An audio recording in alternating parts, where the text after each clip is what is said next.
स्वागत है आप सभी का हमारे YouTube चैनल में। आज की इस वीडियो में हम लोग देखेंगे क्लास 10th का मैथ, ठीक है, जो कि 2022 में एग्जाम देने वाले हैं। तो देखिए फ्रेंड्स, इस वीडियो में हम लोग क्वेश्चन मॉडल करेंगे मैथ का, ठीक है।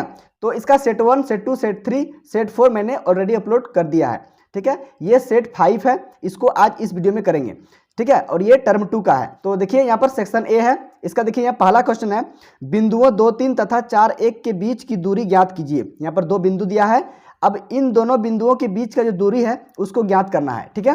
तो फ्रेंड्स देखिए, दो बिंदुओं के बीच की दूरी ज्ञात करने के लिए एक फॉर्मूला होता है। वो फॉर्मूला क्या है? x2 - x1 का whole square plus y2 - y1 का होल स्क्वायर। इसी फॉर्मूला में आपको बैठा देना है। यहाँ पर देखिए x1 y1 x2 y2, तो इसी फॉर्मूला में इसका मान यहाँ पर बैठा देना है और यहाँ पर इसको सॉल्व कर देना है। तो 4 - 2 का होल स्क्वायर, तो यहाँ से 4 - 2 2 का होल स्क्वायर हो जाएगा, और 1 - 3 - 2 का होल स्क्वायर। तो यहाँ से 2 2 जा 4, मतलब यहाँ 2 दूनी 4 आ जाएगा, और यहाँ -2 का स्क्वायर 4 आ जाएगा। दोनों को जोड़ दीजिएगा, √8 आ जाएगा। √8 को 2√2 लिख सकते हैं, मात्रक करके इसका आंसर कर देना है, ठीक है। चलिए अब आगे देखते हैं 2 नंबर क्वेश्चन। देखिए 2 नंबर क्वेश्चन में क्या कहता है, इसमें कहता है यदि सेक ए, यहाँ सेक ए का मान दिया हुआ है 13/12 हो तो साइन ए और टेन ए का मान ज्ञात कीजिए। तो फ्रेंड्स यहाँ पर देखिए सेक ए बराबर 13/12 दिया है, तो हम लोगों को पता है सेक ए बराबर क्या होता है, सेक थीटा बराबर होता है कर्ण बटा आधार। तो कर्ण का मान पता है, आधार का मान पता है, ठीक है। तो लंब का मान पता नहीं है, दो मान दिया हुआ होता है और तीसरा मान निकालना है। तो इसके लिए एक फॉर्मूला होता है, वो फॉर्मूला क्या है? तो कर्ण स्क्वायर बराबर लंब स्क्वायर जोड़ आधार स्क्वायर। इसी फॉर्मूला में बैठा देना है, तो यहाँ से लंब का मान आ जाएगा। देखिए यहाँ से कर्ण स्क्वायर बराबर क्या हो जाएगा, तो 13 का स्क्वायर लिख देना है। लंब का स्क्वायर मतलब यहाँ से लंब नहीं है, तो पी का स्क्वायर परपेंडिकुलर का स्क्वायर करके छोड़ देना है, प्लस आधार का स्क्वायर, आधार का मान दिया है 12, तो यहाँ पर 12 का स्क्वायर लिख देना है। उसके बाद देखिए यहाँ पर आपको करना क्या है, पी स्क्वायर बराबर, पी मतलब परपेंडिकुलर लंब हुआ। अब देखिए 13 का स्क्वायर माइनस 12 का स्क्वायर, यहाँ से स्क्वायर हटाइएगा तो इधर जाके रूट चढ़ जाएगा, 169 हो जाएगा 13 का स्क्वायर, और 144 हो जाएगा 12 का स्क्वायर, ठीक है। अब देखिए यहाँ से घटाने पर 25 आ जाएगा, 25 का वर्गमूल हो जाएगा 5। तो यहाँ पी आ गया, मतलब परपेंडिकुलर लंब आ गया। लंब का मान पता चल गया, तो आपको निकालना क्या है, साइन ए। तो साइन ए बराबर होता है लंब बटा कर्ण। तो लंब अभी निकालें, क्या निकालें, तो 5 निकालें। तो यहाँ पर आपको लिख देना है 5 और 13 लिख देना है कर्ण का मान। ये हो गया इसका आंसर। tan ए बराबर होता है लंब बटा आधार, ठीक है। तो लंब अभी मान निकाले 5 और यहाँ पर आधार का मान दिया हुआ है 12, तो यहाँ पर 12 लिख देना है। इस तरीके से ये हो गया इसका आंसर। तो चलिए अब आगे देखते हैं 3 नंबर का क्वेश्चन, ठीक है। इसमें देखिए कहता है मान ज्ञात कीजिए। किसका मान ज्ञात करना है, तो 2 tan 30 degree into cos 30 degree का, ठीक है। तो आपको यहाँ पर लिख देना है, देखिए 2 लिखना है और tan 30 डिग्री का मान होता है 1/√3, ठीक है। फिर यहाँ पर इंटू लिखना है, cos 30 डिग्री का मान होता है √3/2। अब यहाँ से देखिए √3 कट जाएगा और 2 कट जाएगा, यहाँ से इसका एक आंसर आ जाएगा, ठीक है।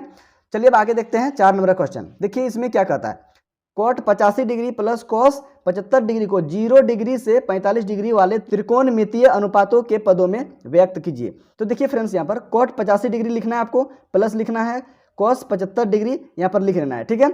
उसके बाद देखिए कॉट 85 डिग्री को हम लोग क्या लिख सकते हैं, तो कॉट 90 डिग्री -5, 90 में 5 घटाइएगा तो 85 डिग्री आ जाएगा। उसी तरह देखिए यहाँ पर cos 75 डिग्री को आप क्या लिख सकते हैं, तो cos 90 डिग्री -15 डिग्री, ठीक है। 90 में 15 घटाइएगा तो आ जाएगा 75 डिग्री। अब ये फॉर्मूला के रूप में आ गया cot 90 degree minus theta, tan theta, theta की जगह में 5 है, 5 डिग्री लिख देना है, प्लस करना है यहाँ पर cos 90 डिग्री माइनस थीटा। तो cos 90 डिग्री माइनस थीटा क्या होता है, तो साइन थीटा, तो साइन लिख देना है। उसके बाद थीटा की जगह में 15, तो 15 लिख देना है यहाँ पर। ये हो गया इसका आंसर, ठीक है। तो देखिए यहाँ पर कहा था 0 डिग्री और 45 डिग्री वाले त्रिकोणमितीय अनुपातों के पदों में व्यक्त करने। तो यहाँ पर देखिए 0 डिग्री, तो यहाँ पर देखिए 0 और 45 डिग्री के बीच में ही आया है, ठीक है। 5 और 15 कितना है, तो 0 और 45 के बीच में ही है। चलिए अब आगे देखते हैं 5 नंबर का क्वेश्चन, ठीक है। 5 नंबर देखिए क्वेश्चन में कहता है एक शंकु की ऊंचाई 12 सेंटीमीटर है और आधार की त्रिज्या 7 सेंटीमीटर है, इस शंकु का आयतन ज्ञात कीजिए। देखिए सबसे पहले आपको लिख लेना है, दिया गया है, क्या दिया है, तो शंकु की ऊंचाई h, हाइट दिया है कितना 12 सेंटीमीटर, और देखिए शंकु की त्रिज्या दिया है r बराबर, r मतलब रेडियस बराबर 7 सेंटीमीटर दिया हुआ है, ठीक है।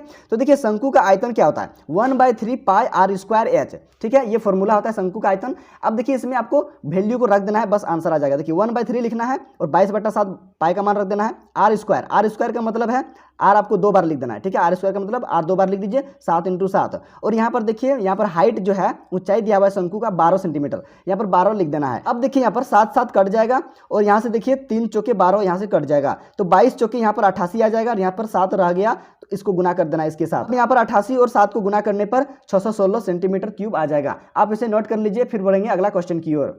अब देखिए आगे है 6 नंबर का क्वेश्चन। इसमें कहता है 10 क्रिकेट मैचों में एक गेंदबाज द्वारा लिए गए विकेट की संख्या निम्नलिखित है। देखिए इस प्रकार है 2 6 4 5 0 2 1 3 2 3 इस तरीके से है। तो फ्रेंड्स यहाँ पर देखिए जो है ना कौन सा संख्या सबसे अधिक बार आया। देखिए 2 जो है ना सबसे अधिक बार आया। कितना बार आया है? 3 बार। 1 2 3 3 बार जो है ना 2 आया है। जो संख्या अधिक होता है वही बहुलक हो जाता है। ठीक है, तो आप इसे नोट कर लीजिए। फिर हम लोग बढ़ेंगे अगला क्वेश्चन की ओर। आगे है 7 नंबर का क्वेश्चन। इसमें देखिए कहता है श्रेया 2 भिन्न सिक्कों को एक साथ उछालती है। ठीक है, इसकी क्या प्रायिकता है कि वह कम से कम एक चित्त प्राप्त करेगी। तो देखिए संभावित परिणाम जो होगा ना क्या होगा। देखिए जब आप 2 सिक्का को उछालिएगा तो क्या होगा, हेड हेड आएगा या फिर टेल टेल आएगा या फिर हेड टेल आएगा या फिर टेल हेड आएगा। बस इतना ही तो संभावित परिणाम है, मतलब टोटल घटना इतना ही होगा। तो देखिए इसमें कुल परिणाम क्या आ जाएगा, तो आपका 4 परिणाम आएगा कुल। अब देखिए कम से कम एक चित्त, मतलब कम से कम एक चित्त किसमें आता है, तो हेड हेड इसमें कम से कम एक चित्त है। इसमें देखिए हेड टेल इसमें एक चित्त है और इसमें देखिए टेल हेड तो इसमें एक चित्त है। हेड वाला को चित्त बोलते हैं, ठीक है, टेल वाला को इसमें पट बोलते हैं। तो यहाँ पर चित्त बोला है। ठीक है, तो देखिए यहाँ पर आपको लिखना है प्रायिकता कम से कम एक चित्त। तो देखिए कम से कम इसमें एक चित्त कितना आ रहा है, देखिए 1 2 3 कम से कम एक चित्त आने वाला कितना है, तो 3 ठो है। कुल परिणामों की संख्या नीचे लिख देना है और अनुकूल परिणामों की संख्या को ऊपर में लिख देना है। 3/4 इसका आंसर आ जाएगा। ठीक है, तो आप इसे देख लीजिए, नोट कर लीजिए। ठीक है, सेक्शन ए खत्म हो गया। अब हम लोग सेक्शन बी की ओर बढ़ेंगे। सेक्शन बी क्वेश्चन 8 से स्टार्ट होता है। देखिए इसमें कहता है उस बिंदु का निर्देशांक ज्ञात कीजिए जो बिंदुओं 4 - 3 और -1 7 को जोड़ने वाली रेखाखंड को आंतरिक रूप से 2:3 के अनुपात में विभाजित करती है। तो फ्रेंड्स मान लीजिए कि ये बिंदु ए है और ये बिंदु बी है। ठीक है, तो ए बी जो बिंदु है इसको जो है ना ये पी बिंदु एक्स वाई क्या करता है, 2:3 में इसको विभाजित करता है, मतलब बांट देता है, बीच में इसको बांट देता है। तो देखिए यहाँ पर क्या है, यहाँ पर आपको लिख देना है x1 का मान। ठीक है, x1 का मान यहाँ से आ जाएगा। देखिए ये x1, ये हो गया y1, ये हो गया x2 और ये हो गया y2। ठीक है, और ये m1 और ये m2। ठीक है, तो यहाँ से आपको सब मान लिख लेना है। x1 का मान हो गया 4। देखिए यहाँ से x1, ये x1 हो गया, फिर देखिए x2, तो x1 y1 ये हो गया x2 -1, तो यहाँ पर लिख लेना है x2 -1। y1 देखिए x1 y1 -3, तो -3 लिख देना है। y2 देखिए x1 y1 x2 y2 कितना है 7, तो यहाँ पर है 7। ठीक है, देखिए 7 है तो यहाँ पर 7 लिख देना है। m1 ये पहला अनुपात और m2 ये दूसरा अनुपात। ठीक है, 2:3 में यहाँ विभाजित होता है, इसीलिए यहाँ पर लिख देना है। तो फ्रेंड्स इसका एक विभाजन फॉर्मूला होता है। वो फॉर्मूला क्या है, तो Pxy बराबर होता है m1x2 + m2x1 / m1 + m2 और y के लिए m1y2 + m2y1 / m1 + m2। ये फॉर्मूला होता है। इसी फॉर्मूला से इसका आंसर निकल जाएगा। ठीक है, तो देखिए यहाँ पर करना क्या है, आपको यहाँ पर सारा वैल्यू को रख देना है। तो फ्रेंड्स यहाँ पर देखिए m1, तो m1 कितना है 2 रख देना है। उसके बाद देखिए गुना कर देना है, यहाँ गुना का चिन्ह है। ठीक है, x2 कितना है, तो x2 है -1, यहाँ पर -1 लिख देना है, ब्रैकेट में बंद कर देना है, प्लस चिन्ह है, प्लस चिन्ह लिख देना है। m2 का वैल्यू रखना है, तो m2 का वैल्यू कितना है, देखिए 3, तो यहाँ पर 3 रख देना है। यहाँ पर मल्टीप्लाई चिन्ह है, मल्टीप्लाई दे देना है। उसके बाद देखिए x1 का वैल्यू कितना है, तो यहाँ पर देखिए 4 है, तो 4 रख देना है। और नीचे में देखिए m1 + m2 मतलब 2 + 3 कर देना है। ठीक है, 2 + 3 कर देना है। उसके बाद देखिए यहाँ पर m1, फिर m1 का मान रखना है, m1 का मान 2 है, 2 लिख देना है यहाँ पर। फिर y2 का वैल्यू देखिए यहाँ पर y2 का वैल्यू 7 है, तो 7 से गुना कर देना है, प्लस देना है, प्लस चिन्ह है यहाँ पर इसीलिए फॉर्मूला में।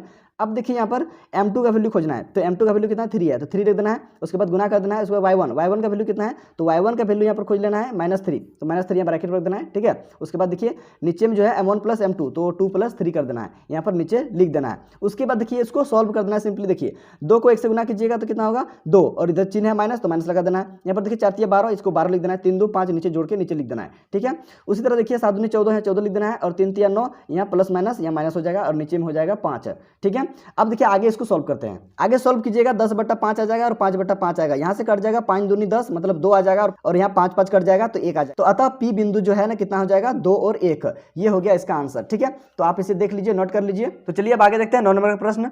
इसमें देखिए कहता है K का मान ज्ञात कीजिए ताकि निम्न तीनों बिंदुओं संरेखी हो। ठीक है, यहाँ पर देखिए 3 बिंदु दिया है, ये पहला बिंदु, दूसरा बिंदु और ये तीसरा बिंदु। तो देखिए ये बिंदु कहता है कि तीनों संरेखी है। संरेखी मतलब वो एक ही लाइन में है। तो देखिए पहला बिंदु को आपको A मान लेना है, दूसरा बिंदु को B मान लेना है और तीसरा बिंदु को C मान लेना है। ठीक है, और यहाँ पर इस तरीके से त्रिभुज बना लेना है और इसको यहाँ पर A B C इस तरीके से लिख देना है। ये हो जाएगा x1 y1, ये x2 y2 और ये x3 y3। अब देखिए यहाँ पर चूंकि तीनों बिंदु संरेखी है तो क्या हो जाएगा, त्रिभुज का क्षेत्रफल 0 हो जाएगा, क्योंकि संरेखी है। अगर तीनों बिंदु संरेखी है तो उसका क्षेत्रफल 0 हो जाता है। ठीक है, तो अब लिखना है त्रिभुज ABC का क्षेत्रफल। तो इसका क्षेत्रफल होता है 1/2 x1 y2 minus y3 plus x2 y3 minus y1 plus x3 y1 minus y2। इसी फॉर्मूला में सारा वैल्यू को पुट करना है, ठीक है, आपका आंसर आ जाएगा। देखिए यहाँ से देखिए यह है 1/2, आपको लिख लेना है 1/2, और यहाँ से त्रिभुज का क्षेत्रफल कितना है, तो त्रिभुज का क्षेत्रफल 0, यहाँ पर 0 लिख देना है 1/2। x1 का वैल्यू यहाँ पर खोजना है। देखिए यहाँ पर x1 है, x1 कितना है 2 है, तो आपको यहाँ पर x1 की जगह में यहाँ पर 2 रख देना है। उसके बाद देखिए y2, x1 y1 x2 y2, y2 है k, तो यहाँ पर आपको k लिख देना है। उसके बाद देखिए माइनस यह है फॉर्मूला में माइनस, उसके बाद y3, तो देखिए y3 यहाँ पर जो है ना y3 का वैल्यू दिया हुआ है -3, तो -3 यहाँ पर है और यहाँ फॉर्मूला में भी माइनस है, तो माइनस माइनस क्या हो जाएगा यहाँ पर प्लस और यहाँ पर 3। फिर देखिए प्लस लिखना है। उसके बाद क्या है x2, तो x1 y1 x2, x2 4 है, 4 लिख देना है। अब देखिए y3 है, तो y3 का वैल्यू कितना है, देखिए -3 है, -3 लिख देना है। अब यहाँ देखिए फॉर्मूला माइनस है, माइनस लिख देना है। y1, तो y1 देखिए यहाँ 3 है, 3 लिख देना है। फिर प्लस लिखना है x3, x3 यहाँ पर खोजना है, देखिए कहाँ पर है x3, यहाँ पर 6 है, यहाँ पर 6 लिख देना है, ठीक है। उसके बाद देखिए फिर y1, तो y1 का वैल्यू यहाँ पर देखिए 3 है, 3 लिख देना है। फिर माइनस है यहाँ पर फॉर्मूला से माइनस लिख देना है। y2, तो x1 y1 x2 y2, y2 का वैल्यू फिर k, तो यहाँ पर आपको k लिख देना है। इस तरीके से यहाँ पर सारा मान को आपको यहाँ पर बैठा देना है, यहाँ पर सॉल्व कर देना है, इसका आंसर आ जाएगा। देखिए कैसे होगा, यहाँ पर देखिए यहाँ पर लिखना है आपको सबसे पहले 1/2। अब देखिए यहाँ पर 2 को k से मल्टीप्लाई कीजिएगा तो 2k हो जाएगा, और फिर 2 को 3 से मल्टीप्लाई कीजिएगा तो 2 3 जा 6, यहाँ पर 6 आ जाएगा, यहाँ पर प्लस है।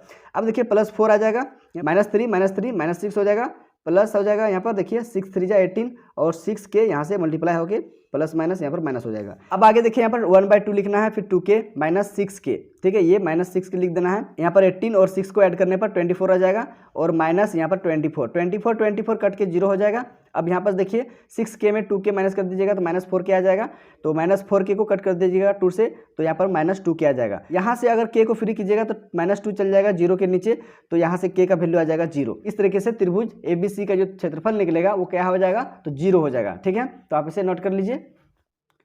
चलिए अब आगे देखते हैं 10 नंबर का क्वेश्चन। इसमें देखिए कहता है त्रिभुज ABC में जिसका कोण B समकोण है, भुजा AB बराबर 5 सेंटीमीटर दिया है और कोण ACB 30 डिग्री है, भुजाओं BC और AC की लंबाई ज्ञात कीजिए। तो फ्रेंड्स यहाँ पर देखिए ABC एक समकोण त्रिभुज है, यहाँ पर AB का मान दिया हुआ है 5 सेंटीमीटर, और यहाँ पर देखिए A और यहाँ पर कोण ACB का मान दिया है 30 डिग्री, और यहाँ पर देखिए ABC कोण जो है ना ये समकोण है, ठीक है। तो देखिए यहाँ पर लिखना है, सबसे पहले आपको दिया गया है AB बराबर कितना दिया हुआ है 5 सेंटीमीटर लिख देना है। उसके बाद देखिए कोण ACB कितना दिया हुआ है 30 डिग्री दिया हुआ है, तो यहाँ पर आपको 30 डिग्री लिख देना है। उसके बाद देखिए कोण B 90 डिग्री, यहाँ से देखिए समकोण है तो 90 डिग्री ही होगा।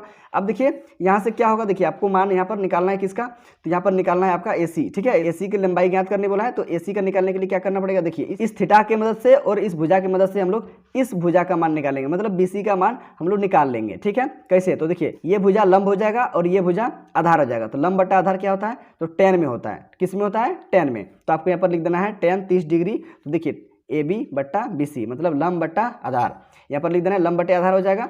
तो यहाँ पर देखिए tan 30 डिग्री का मान हो जाएगा 1/√3, AB का मान यहाँ पर 5 दिया हुआ है, 5 लिख देना है, और BC का मान पता नहीं है तो ऐसे ही छोड़ देना है। अब देखिए यहाँ पर कोना कोनी गुना कर देना है, तो यहाँ से हो जाएगा BC और यहाँ से हो जाएगा 5√3 सेंटीमीटर, तो यहाँ से BC का मान निकल गया 5√3 सेंटीमीटर। अब देखिए ये हो जाएगा भुजा लंब और ये भुजा हो जाएगा कर्ण, तो लंब बटा कर्ण किस में होता है, तो साइन में होता है। तो यहाँ पर आपको लिख देना है साइन 30 डिग्री बराबर लंब बटा कर्ण, मतलब AB बटा AC, ये हो गया लंब, ये हो गया कर्ण, AB बटा AC हो जाएगा।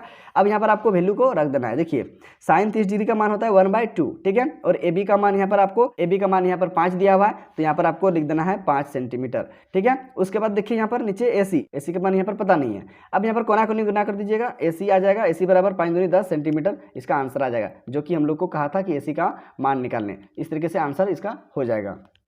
तो चलिए अब आगे देखते हैं 11 नंबर का क्वेश्चन। इसमें कहता है यदि sec 4a equal to cosec a minus 20 हो, जहां 4a एक न्यून कोण है, तो a का मान ज्ञात कीजिए। तो देखिए इसमें दिया है sec 4a बराबर कितना, कोसेक a माइनस 20 डिग्री, ठीक है, इस तरीके से यहाँ पर दिया हुआ है। तो आपको करना क्या है, देखिए यहाँ पर सेक को जो है ना चेंज कर देना है, मतलब इसको बदल देना है। कैसे, तो देखिए सेक 4a को हम लोग क्या लिख सकते हैं, तो कोसेक 90 डिग्री माइनस थीटा, ठीक है, फॉर्मूला में इसको लिख देना है। कैसे, तो कोसेक 90 डिग्री माइनस थीटा क्या होता है, तो सेक थीटा होता है। तो यहाँ पर देखिए थीटा की जगह में 4a है, तो यहाँ पर आपको 4a लिख देना है, ठीक है। तो यहाँ हो जाएगा कोसेक 90 डिग्री माइनस थीटा।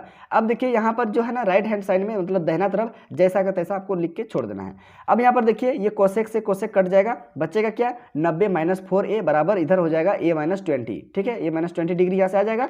उसके बाद देखिए यहाँ पर करना क्या है, यहाँ पर जो है ना 20 को जो है ना इस साइड लेके आना है। तो इधर 90 और इधर देखिए माइनस 20 था, इधर जाके प्लस 20 हो जाएगा, और इधर माइनस 4a को ले जाना है दाहिना तरफ, तो हो जाएगा यहाँ पर प्लस 4a। यहाँ से क्या हो जाएगा 4a और a, तो हो जाएगा 5a। यहाँ से 90 और 20 हो जाएगा 110। यहाँ से आपको करना क्या है, देखिए 5 को फ्री करिएगा तो क्या हो जाएगा 110 के नीचे आ जाएगा। यहाँ से कटा दीजिएगा 5 दूनी 10, 5 दूनी 10, मतलब 22 बार में यहाँ से 110 कट जाएगा। तो a का वैल्यू यहाँ से निकल के आएगा आपका 22 डिग्री। तो यही कहा था क्या, a का वैल्यू ज्ञात करने के लिए, ठीक है। तो इस तरीके से इसका आंसर आ जाता है, ठीक है। तो आप इसे नोट कर लीजिए, फिर हम लोग देखेंगे अगला क्वेश्चन की ओर। चलिए फ्रेंड्स आगे देखते हैं आप 14 नंबर का क्वेश्चन। 12 नंबर और 13 नंबर किसी भी सेट में नहीं बताए, इसका वीडियो अलग से मैं बना दूंगा, ठीक है, तो आप उसमें देख लीजिएगा। तो यहाँ पर देखिए 14 नंबर का प्रश्न इसमें सॉल्व करेंगे। देखिए इसमें कहता है सविता और हामिदा दो मित्र है, ठीक है, ये दोनों दोस्त हैं, इसकी क्या प्रायिकता है कि दोनों, देखिए पहला नंबर में कहता है के जन्म, दोनों के जन्म दिन भिन्न भिन्न हो, मतलब दोनों के जन्मदिन जो है वो भिन्न भिन्न मतलब अलग अलग हो। सेकंड नंबर में कहता है दोनों का जो जन्मदिन एक ही हो, दोनों का जन्मदिन क्या है, एक ही हो।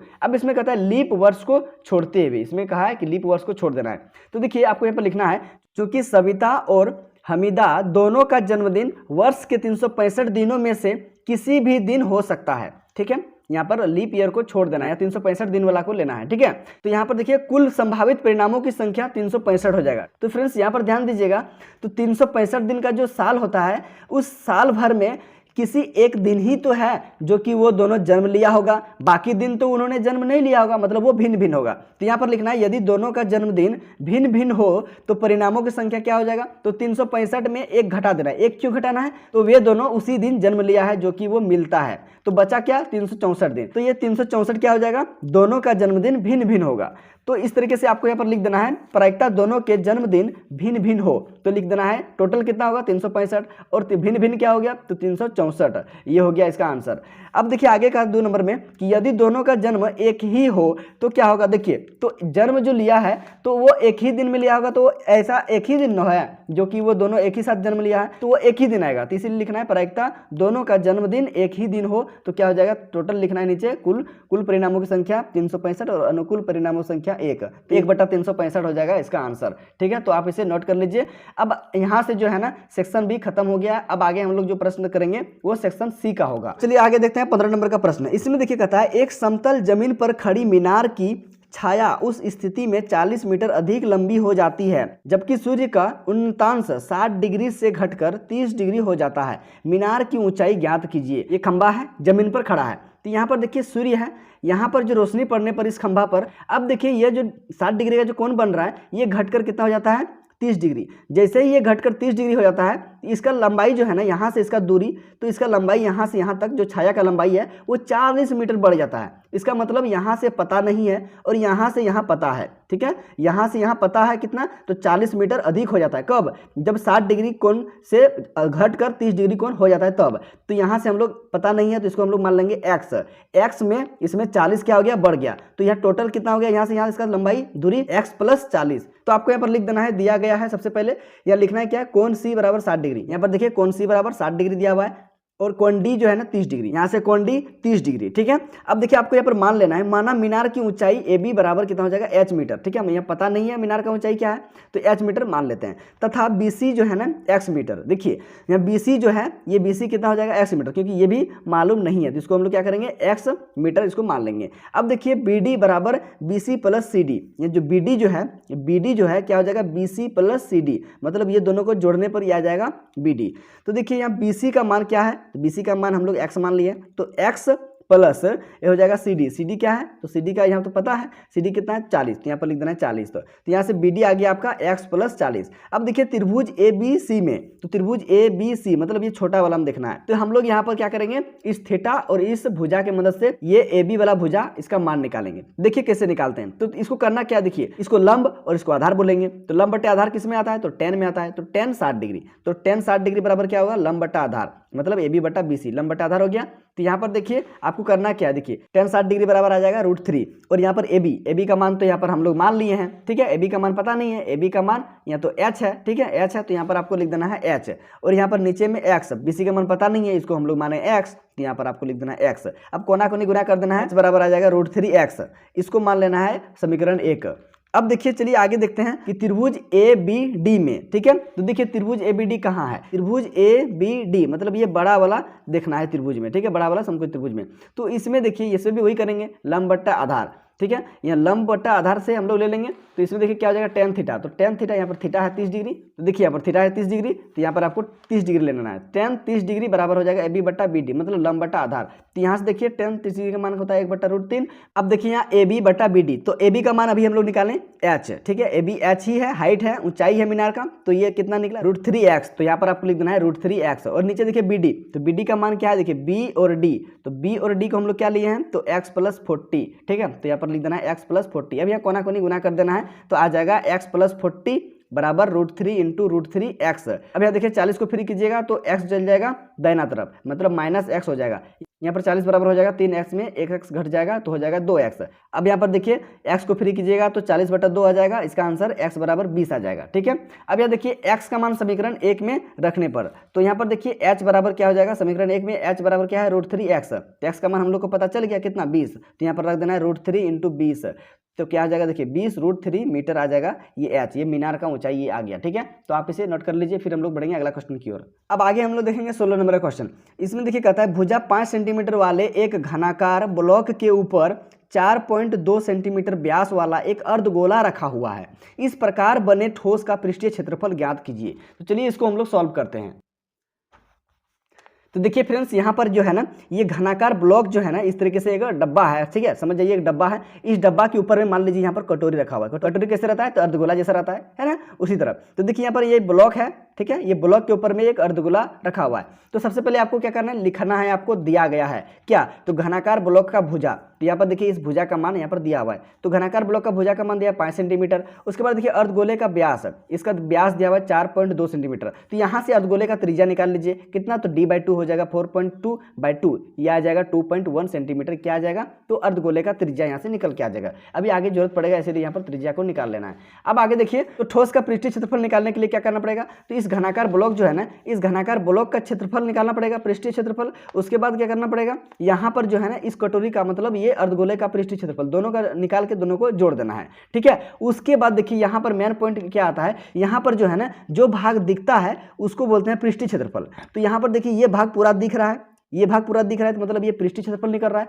लेकिन यहाँ पर थोड़ा सा ध्यान दीजिए कि जो घनाकार ब्लॉक का जो पृष्ठीय क्षेत्रफल है, तो यहाँ पर जो है ना, ये कटोरी मतलब ये जो है अर्धगोला, ये ढका हुआ है इस भाग में, ये भाग दोबारा हो जाएगा ये काउंट। तो यहाँ पर आपको करना क्या है, तो यहाँ पर जो ये ढका हुआ है, कैसा आकार में ढका हुआ है, तो ये वृत्त आकार में ढका हुआ है। तो इस वृत्त को घटा देना है, ठीक है, क्यों, क्योंकि हम लोग को बाहरी वाला मतलब पृष्ठीय क्षेत्रफल निकालना है ना, इसीलिए यहाँ से दोबारा गिनती में आ जाएगा, इसीलिए इसको हटा देना है, इसको रखना नहीं है, ठीक है। तो यहाँ पर आपको करना क्या है, देखिए लिखना है ठोस का पृष्ठीय क्षेत्रफल बराबर घनाकार ब्लॉक का क्षेत्रफल प्लस अर्धगोले का पृष्ठीय क्षेत्रफल माइनस अर्धगोले द्वारा ढके वृत्त का क्षेत्रफल। जो अर्धगोला द्वारा यहाँ पर ढका हुआ है, यहाँ पर अर्धगोला है, तो जब गोला है तो इसका जो आकार है वो कैसा रहेगा, गोला, तो मतलब यहाँ पर ढका हुआ है कैसा, तो वृत्त आकार में। तो यहाँ पर ये अर्धगोले द्वारा ढके वृत्त का क्षेत्रफल घटा देंगे। तो यहाँ पर लिखना है, देखिए घनाकार ब्लॉक का क्षेत्रफल होता है 6a² प्लस कर देना है किसके साथ, अर्धगोले का पृष्ठीय क्षेत्रफल।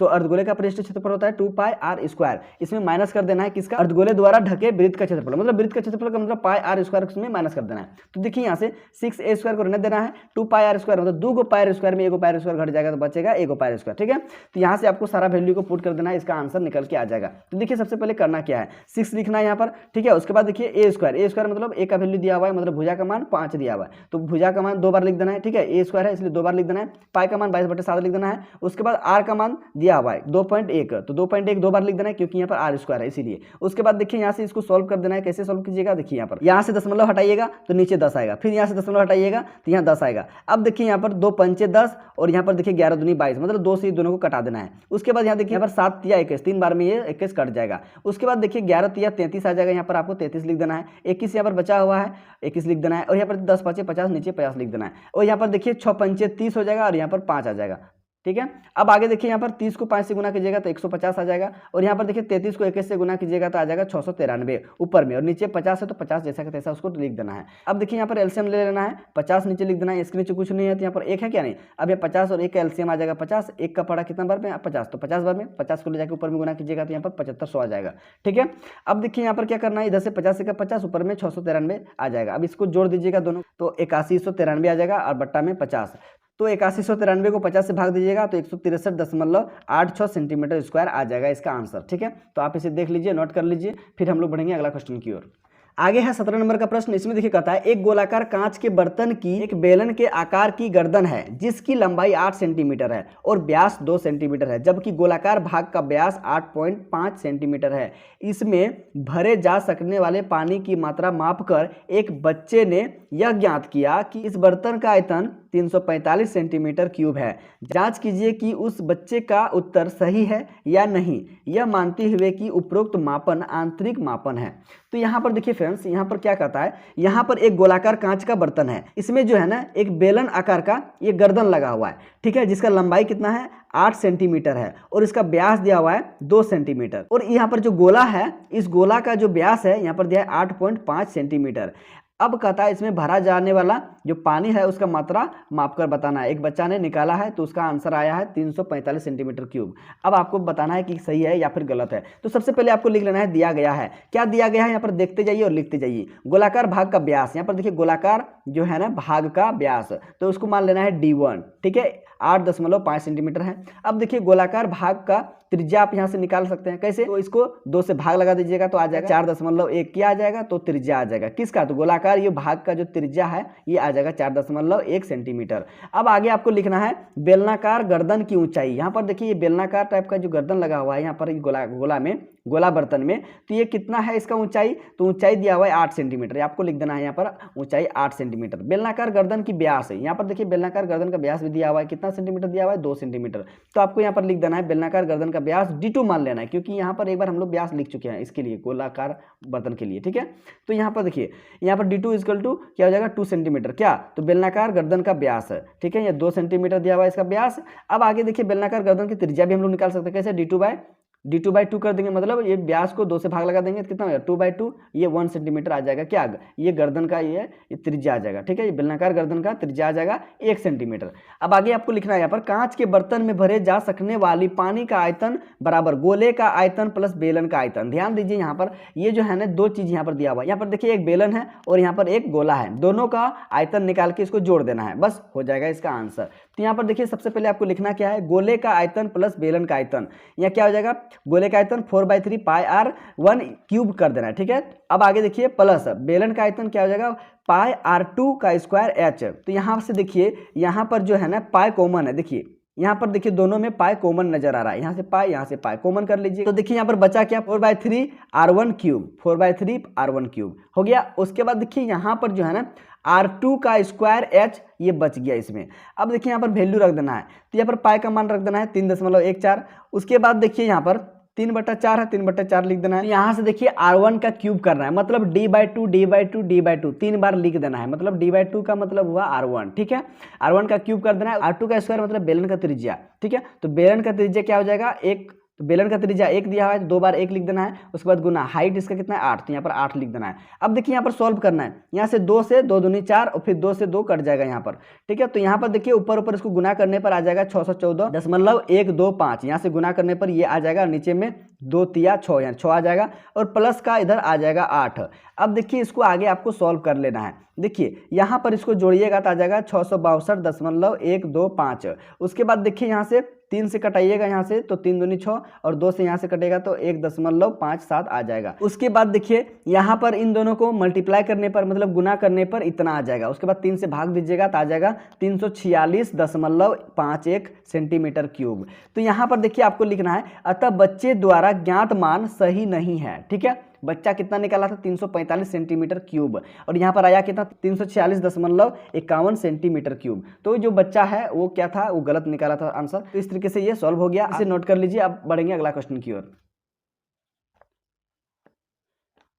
तो चलिए अब आगे देखते हैं 18 नंबर का प्रश्न। इसमें देखिए कहता है निम्न आंकड़ों से माध्य ज्ञात कीजिए। यहाँ पर देखिए आंकड़ा दिया हुआ है, वर्ग अंतराल में इस तरीके से है 100 से 150, 150 से 200, 200 से 250, 250 से 300 और 300 से 350 और बारंबारता में दिया है 4, 5, 12, 2, 2 इस तरीके से दिया है। ये है आपका प्रश्न। तो सबसे पहले आपको यहाँ पर लिख लेना है वर्ग अंतराल और बारंबारता, ये तो दिया हुआ है। तो इस तरीके से आपको यहाँ पर सजा लेना है, इसको भी यहाँ पर आपको लिख देना है और यहाँ पर आपको बारंबारता को सबको जोड़ देना है यहाँ पर और लिख देना है कुल योग। ठीक है, अब देखिए वर्ग चिन्ह निकालना होता है। तो वर्ग चिन्ह कैसे निकाला जाता है, तो यहाँ पर देखना है लोअर लिमिट और अपर लिमिट को जोड़ के 2 से भाग लगाते हैं तो जितना आता है वो क्या होता है, ये वर्ग चिन्ह होता है। तो देखिए 100 को और 150 को जोड़िएगा तो कितना हो जाएगा 250, 250 को 2 से भाग लगाइएगा तो आ जाएगा आपका 125। उसी तरह यहाँ से 200 और 100, 300, 350 को 2 से भाग लगाइएगा तो आ जाएगा 175। उसी तरह यहाँ पर इन दोनों को जोड़ के लोअर लिमिट और अपर लिमिट को जोड़ के 2 से भाग लगाइएगा तो आ जाएगा 225। इसी तरह से आपको भर लेना है यहाँ पर। उसके बाद देखिए यहाँ पर आपको चाहिए क्या, तो FI और XI मतलब बारंबारता और वर्ग चिन्ह का जो है प्रोडक्ट चाहिए। तो आपको गुना कर देना 125 को 4 के साथ तो आ जाएगा 500, तो 75 को 5 से गुना कीजिएगा तो आ जाएगा 875। इसी तरह से आपको गुना करते जाना है, लिखते जाना है, गुना करके लिख देना है, गुना करके लिख देना है और लास्ट में FI और XI का यहाँ पर सम कर देना है, मतलब यहाँ से समेशन निकाल देना है, योग कर देना है। योग करने पर देखिए आता है 5275। उसके बाद देखिए यहाँ पर माध्य जो होता है इसका फॉर्मूला होता है समेशन FI XI या फिर इसको सिग्मा भी बोल सकता है, सिग्मा FI XI बट्टे सिग्मा FI। अब देखिए यहाँ पर सिग्मा FI XI का वैल्यू आया है 5275, तो आपको यहाँ पर लिख देना है 5275। उसके बाद देखिए नीचे में सिग्मा FI, तो सिग्मा FI का मतलब है यहाँ पर बारंबारता का कुल योग कितना आया है 25, तो यहाँ पर आपको 25 लिख देना है और 25 से भाग लगाने पर आ जाएगा 211। ये हो गया इसका आंसर, मतलब माध्य ये निकल गया। तो आप इसे नोट कर लीजिए। अब हम लोग आगे बढ़ेंगे। अब आगे हम लोग देखेंगे 19 नंबर का प्रश्न और ये इस सेट का लास्ट प्रश्न है। इसमें देखिए कहता है निम्न आंकड़ों की बहुलक ज्ञात कीजिए। तो यहाँ पर देखिए वर्ग अंतराल 5 से 15, 15 से 25, 25 से 35, 35 से 45, 45 से 55, 55 से 65 यहाँ पर इस तरीके से दिया हुआ है। बारंबारता है 6, 11, 21, 23, 14 और 5। अब देखिए आपको लिखना है क्या है, तो वर्ग अंतराल जो लिखा हुआ है उसको लिख देना है यहाँ पर, बारंबारता जो लिखा हुआ है उसको भी आपको उसी तरीके से लिख देना है। अब देखिए यहाँ पर करना क्या होता है, इसी में खोजना होता है सबका वैल्यू। वैल्यू कैसे निकाला जाता है देखिए, तो सबसे पहले आपको देखना है फॉर्मूला। तो फॉर्मूला में क्या क्या जरूरत होता है उसको देख लीजिए। तो बहुलक बराबर होता है L plus F1 minus F0 बट्टा में 2 into F1 minus F0 minus F2 into H। इतना सारा चीज आपको जरूरत होगा इस फॉर्मूला में, तो आपको यहाँ पर खोजना है। तो यहाँ पर बहुत ही आसान है। इसमें करना क्या होता है, बारंबारता में देखना है सबसे बड़ा मान कौन है। यहाँ पर देखिए बारंबारता में सबसे बड़ा वाला मान कौन है, तो सबसे बड़ा मान है 23। तो 23 जो हो जाएगा आपका F1 हो जाएगा और इसके ठीक ऊपर वाला हो जाएगा F0 और उसके ठीक नीचे वाला हो जाएगा F2 और इसके सीधा में देखना है वर्ग अंतराल में जो इसका लोअर लिमिट होता है वो हो जाएगा L। यहाँ पर देखिए 35 और 45 के बीच में जो अंतर है, डिफरेंस है, वो हो जाएगा आपका H। ठीक है, तो यहाँ से देखिए सारा वैल्यू यहाँ से पता चल गया, F0 का वैल्यू, F1 का वैल्यू, F2 का वैल्यू, L का वैल्यू और H का वैल्यू यहाँ से पता चल गया। तो आपको यहाँ पर लिख देना है F1 बराबर, देखिए कितना है, F1 बराबर 23 है, तो आपको यहाँ पर लिख देना है F1 बराबर 23। उसके बाद देखिए आपको यहाँ पर क्या लिखना है F2, तो F2 देखिए यहाँ पर कितना आया, तो F2 आया है आपका यहाँ पर 14, तो आपको यहाँ लिख देना है F2 बराबर 14। और F0 कितना आया है, तो F0 का मान 21 है, देखिए यहाँ पर F0 का मान 21 है। उसके बाद L मतलब छोटा लिमिट कौन है यहाँ पर इन दोनों में, तो ये है, तो 35 हो गया ये L। और H जो है इसका डिफरेंस है, कितना का डिफरेंस है, तो 10 का डिफरेंस है यहाँ, तो यहाँ पर आपको लिख देना है 10। ठीक है, अब इसी वैल्यू को यहाँ पर आपको लिख देना है, आ जाएगा इसका आंसर। देखिए L का वैल्यू 35 है, 35 लिख देना है, F1 का वैल्यू 23 है, 23 लिख देना है, उसके बाद माइनस कर देना है, उसके बाद F0 का वैल्यू 21 है, 21 लिख देना है। अब यहाँ पर देखिए 2 लिखना है, फिर गुना का चिन्ह देना है, उसके बाद F1 का वैल्यू 23 है, 23 लिख देना है, माइनस करना है, फिर F0 का मान कितना है, तो F0 का मान 21 है, 21 लिख देना है, माइनस करना है फिर ये फॉर्मूला से। उसके बाद देखिए F2, तो F2 का मान कितना है, तो 14, यहाँ पर 14 आपको लिख देना है। और गुना में H मतलब यहाँ पर हाइट जो है वो कितना निकला था 10, तो आपको यहाँ पर 10 लिख देना है। उसके बाद इसको सिंपली सॉल्व कर देना है। कैसे सॉल्व करते हैं देखिए, 23 में पहले ब्रैकेट के अंदर में घुसेंगे और उसके बाद सॉल्व करेंगे। देखिए 23 में 21 घटाइएगा तो आ जाएगा 2 और नीचे 23 दूना 46 हो जाएगा और यहाँ पर इन दोनों को जोड़ दीजिएगा तो आ जाएगा 35। अब देखिए यहाँ पर 46 और 35 को घटाइएगा तो आ जाएगा 11 और ऊपर में 2। अब देखिए यहाँ पर जो है ना, अब यहाँ पर 35 प्लस 2/11 गुना 10, तो यहाँ पर 10 को 2 से गुना कीजिएगा तो आ जाएगा 20, 20/11। देखिए 20 को आप 11 से भाग दीजिएगा तो आ जाएगा 1.8, 1.8 को 35 के साथ जोड़िएगा तो आ जाएगा 36.8। इस तरीके से इसका आंसर आ गया। फ्रेंड्स, इस वीडियो में हम लोग आज क्लास 10th का सेट 5 को पूरा कंप्लीट सोल्यूशन देखें। तो उम्मीद करते हैं कि ये वीडियो आपको अच्छी तरीके से समझ में आ गया होगा। अगर कहीं डाउट है तो कमेंट जरूर कीजिएगा, मैं उस डाउट को क्लियर करने का पूरा कोशिश करूंगा। तो फ्रेंड्स, वीडियो अच्छा लगा तो वीडियो को लाइक कीजिएगा, चैनल पर पहली बार आए तो चैनल को सब्सक्राइब करके बेल आइकन का नोटिफिकेशन भी ऑन कर लीजिएगा ताकि ऐसे वीडियो आप तक हर रोज पहुंच सके। तो मिलते हैं नेक्स्ट वीडियो में, तब तक के लिए bye. Thank you for watching my video.